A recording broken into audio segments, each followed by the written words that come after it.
At the end of last week, I was feeling a little bit burned out. I was pushing myself rather hard, and so I made the decision to take a digital-free weekend as much as I could. And I thought it would be useful to walk through the process that I do to capture ideas and to stay somewhat productive and not let good ideas falter or fall through the cracks, and not capture them when I need a break from technology, when I've had consumed too much information, I have some information overload and some hurry sickness coming on. What I do is I just detach from technology in general. And so what that meant for me is, you can see here on the screen, on Sunday, I clocked across my MacBook Pro about an hour and 55 minutes. And this time isn't completely accurate because it counts leaving things like Camtasia open as time. And I wasn't editing anything in Camtasia for that long. But it's a rough metric. I did do some things on the computer with inside the Brave browser. I watched some YouTube videos at night, and I also was looking for a new vehicle. But anyway, my total usage for the entire day on my MacBook was an hour and 55 minutes. I also took a break in the mornings from writing, and so there isn't that time log there.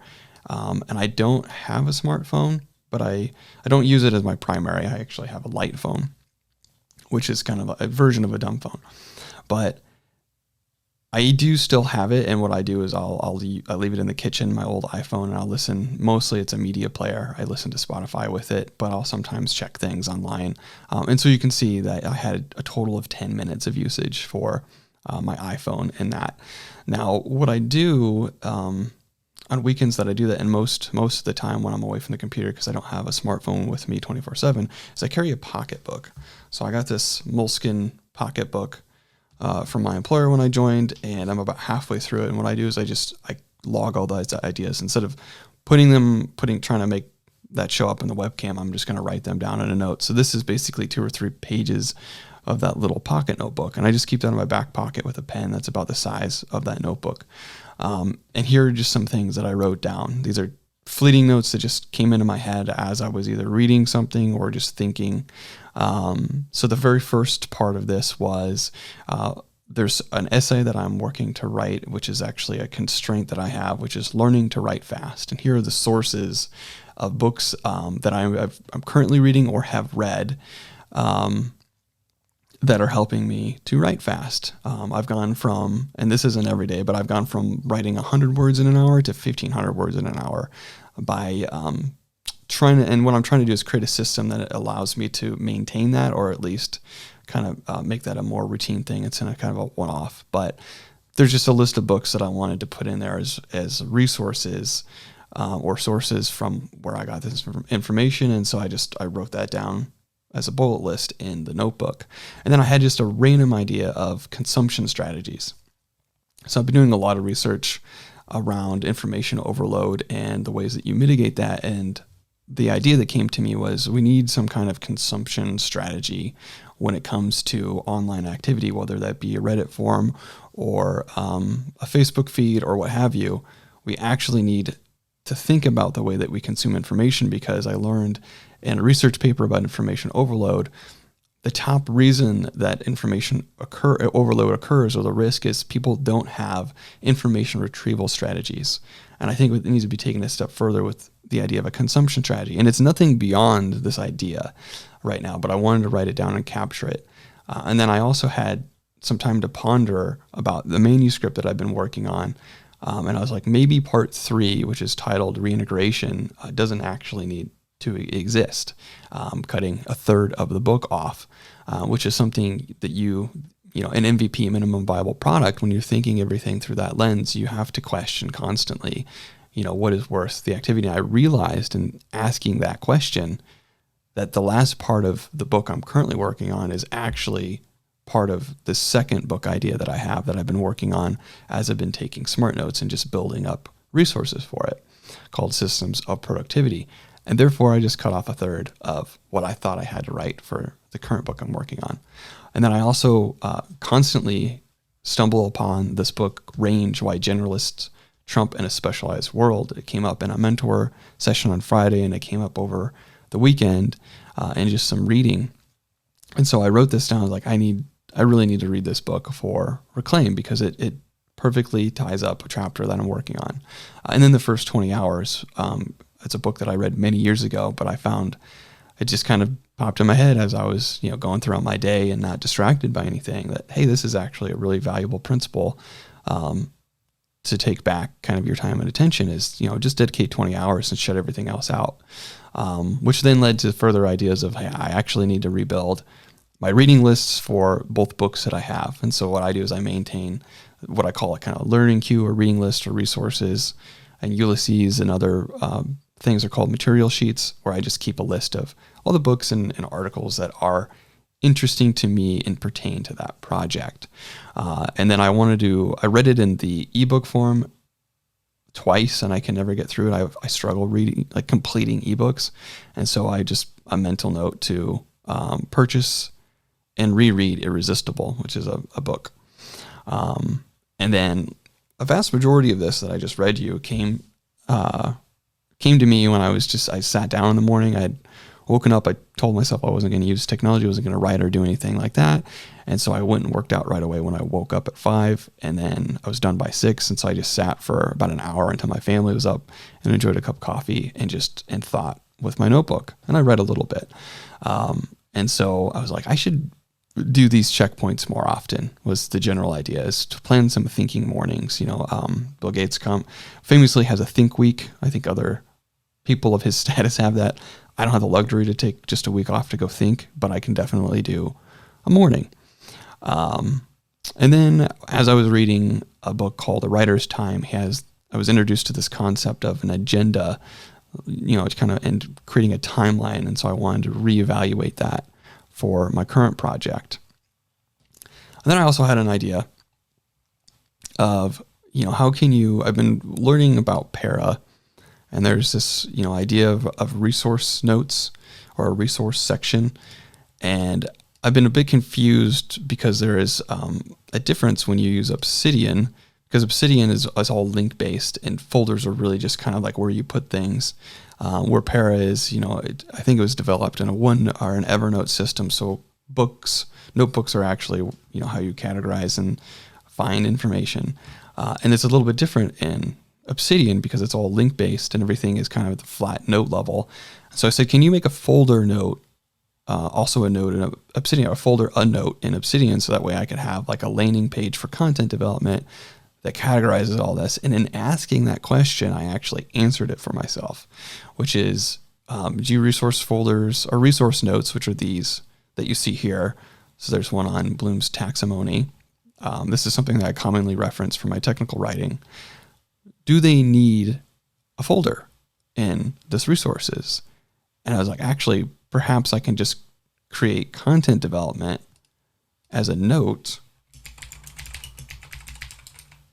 something like this, and then link Bloom's taxonomy as a resource so that I can just click on it and it goes there, and then put these resources in my reference system, which is currently consisting of a bunch of PDFs for research papers that I've had.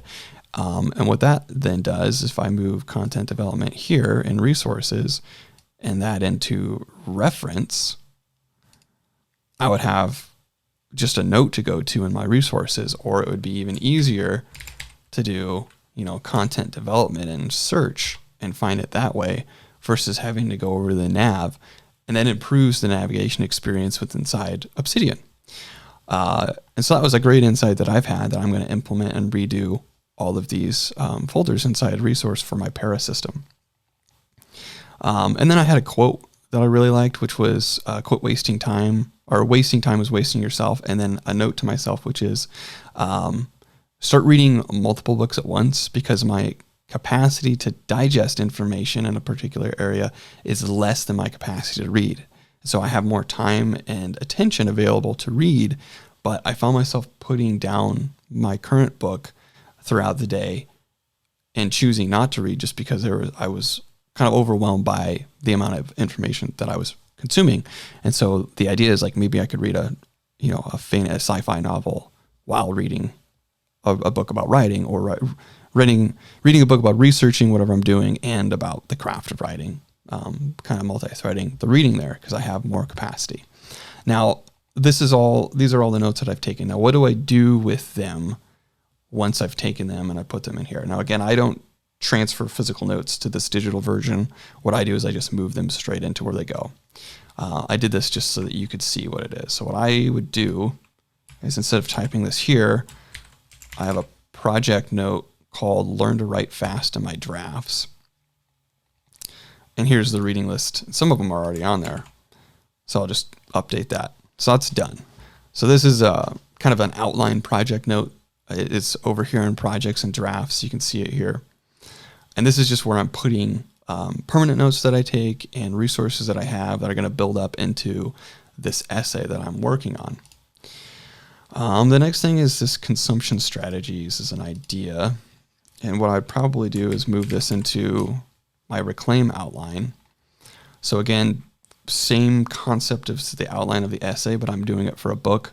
And if you look at the outline, you can see that it has 2 parts and 7 chapters in the outline.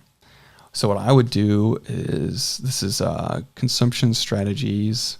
To me, it feels like it would be in a life of less convenience. So I'm just going to throw this idea in here.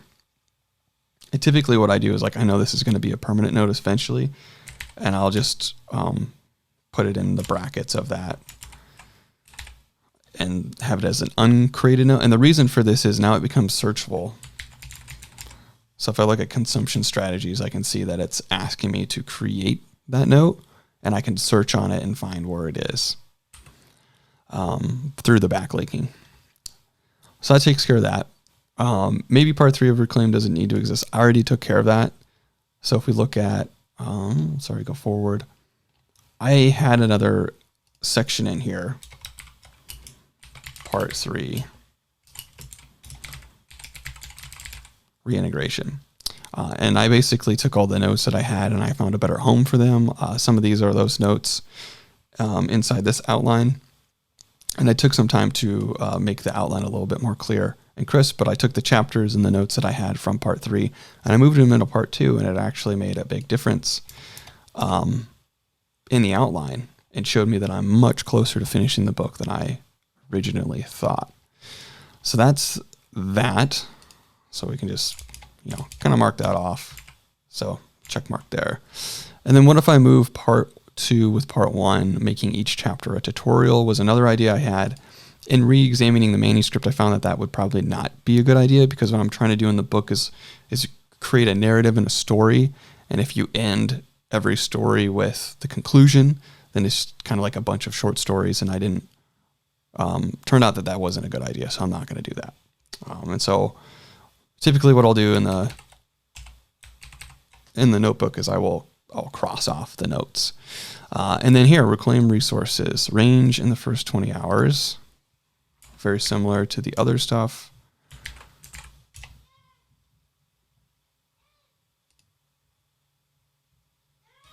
What? All right, sorry about that. I had to kill not 1, but 2 big spiders in the basement for my wife and son and daughter. But anyway, where were we? So we had to put 2 books for Reclaim. I'm a little winded because I ran up the stairs. We'll put them here. So I have a reading list at the beginning of this. Usually what I'll do is I'll go through and see, okay, where might this information be useful? So it kind of alleviates the stress of, having 70 books to read. I usually, if I'm going to read first 20 hours, I think maybe that's going to be useful in maybe become social again. I don't know. It might not even be pertinent for this, but I'll put it here and then I'll reevaluate later. But range, for instance, that one is going to be useful in the side effects of usage, because I'm going to use that to strengthen my argument that there's great value in being an amateur at things, because that's actually how you become a generalist, is you have to be willing to be an amateur in many, many things. And we're kind of losing that, because if it's not a specialty, if it's not part of your profession, people don't want to do it or, find it valuable, which I think is kind of tragic in a way. But back to the Pocketbook. So rebuild the reading list for these two things. That's a task. So that's going to go in my planner. So I have this nice little plugin. I have a keyboard shortcut for this, of course. But if I just go here, I'm going to add it to my scratch space, and I keep hitting the wrong button for here. So then I'll put this in. I'll probably put it into my tomorrow's morning. But the scratch space is what I basically have built up that lists and tasks and things that I need to process before the end of the day. It goes here. And then every day, the idea of the scratch space, just much like on a disk for a computer, it gets removed. It gets deleted. And that's just me moving it around where I see fit. This repurchase irresistible, it can probably be moved to my weekly planner. So if I go 2021, 09, because this is the last week of August, so I'll just move it into next week. Week 1, again, I keep hitting Control because I keep switching between Windows and Mac. I think it's just because I like to be frustrated. But then there's that. And then this planned thinking mornings. Maybe what I'll do, often what I do with these is it's useful to write them down and then you kind of remember them. But I think I'll take it a step further. And I like the emojis because they add some flair. But if we go back to the weekly planner, maybe a good time to do another like morning thinking session would be in a couple weeks. So we'll just put it in, week 2 of September is to plan a thinking morning, and we'll just do one morning. And hopefully I'll have the chance to have many of these because I definitely need a vacation, and hopefully we'll do that in September. Create an agenda.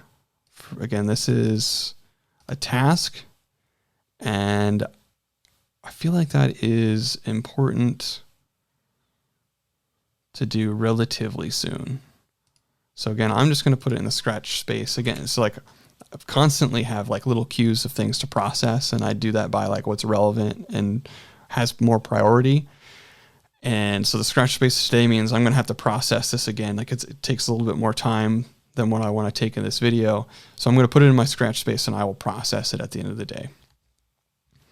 And then this one is very interesting, but I think I will probably put this as a task to convert resource folders to resource notes. So again, and you can see it's starting to build up in my queue, and I'm going to have to disperse this across several days. So convert resource folders into resource notes.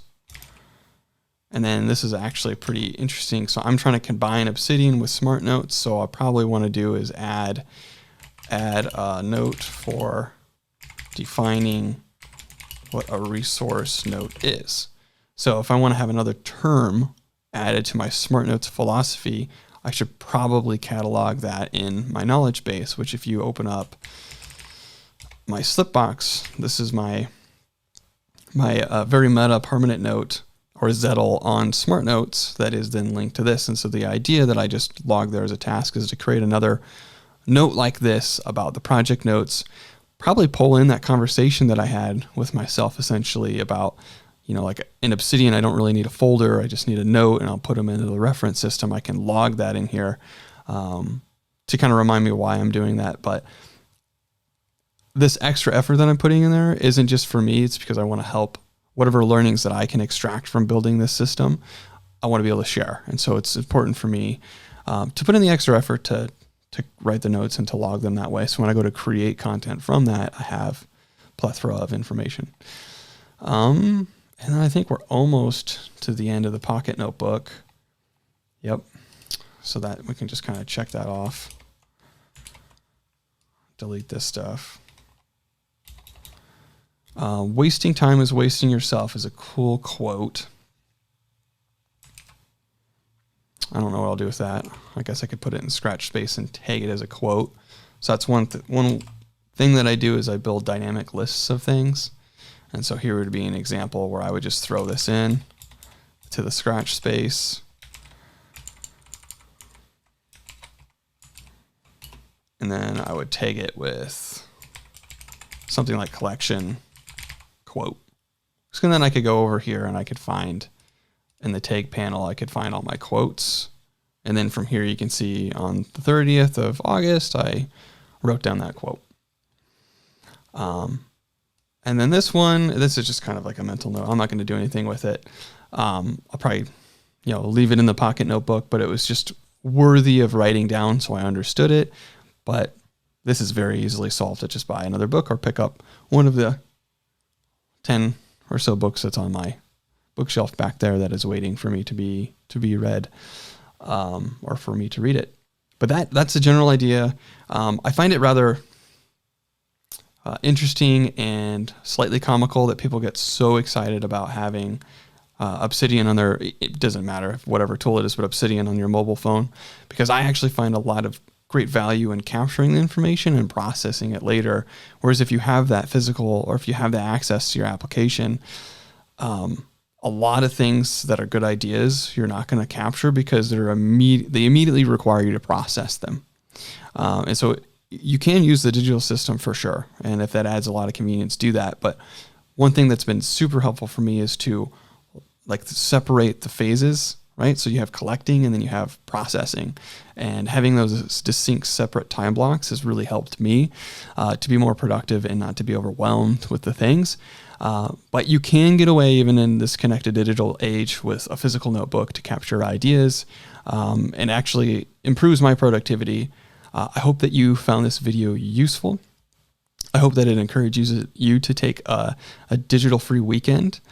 But with that, if there are any questions that you have, please leave them in the comments, and thank you for watching.